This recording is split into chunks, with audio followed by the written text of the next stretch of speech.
თავდაპირველად იყო სიტყვა და სიტყვა იყო ღმერთთან და სიტყვა იყო ღმერთი. ის იყო თავდაპირველად ღმერთთან.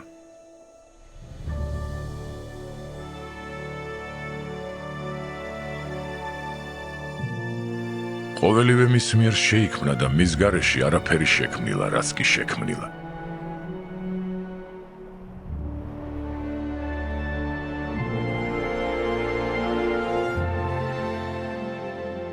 მასში იყო სიცოცხლე და სიცოცხლე იყო ადამიანთა ნათელი. ნათელი ბნელში ანათებს და ბნელმა ვერ მოიცვა იგი.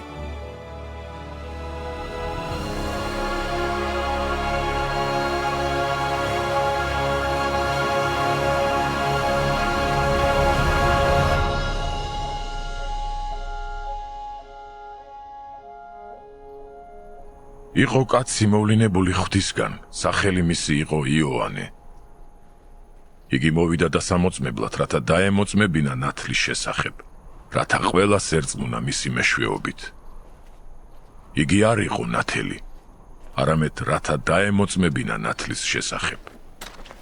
იყო ნათელი ჭეშმარიტი, რომელიც გაუნათებს წუთისოფლად მომსვლელ ყოველ ადამიანს. იყო წუთისოფელში და წუთისოფელი მის მიერ შეიქმნა და წუთისოფელმა ვერ იცნო იგი. თავისიანებთან მოვიდა და თავისიანებმა არ მიიღეს იგი. ხოლო ვინც კი მიიღო იგი და ირწმუნა მისი სახელი, მისცა მათ ხელმწიფება ღვთის შვილებად გახდომისა. ისინი იშვნენ არა სისხლისაგან, არა ხორცის ნდომისაგან, არა მამაკაცის ნდომისაგან, არამედ ღვთისაგან. სიტყვა იქცა ხორცად და დამკვიდრდა ჩვენს შორის, მადლითა და ჭეშმარიტებით აღსავსე და ჩვენ ვიხილეთ მისი დიდება, როგორც მამისაგან მხოლოდ შობილის დიდება. იოანე მოწმობს მის შესახებ და ღაღადებს. ეს იყო ის, რომელზეც თქვი, ჩემს შემდეგ მომავალი ჩემზე უპირატესია, ვინაიდან ჩემზე უწინ იყო. მისი სისავსიდან მივიღეთ ყველამ, მადლი მადლის საწილ.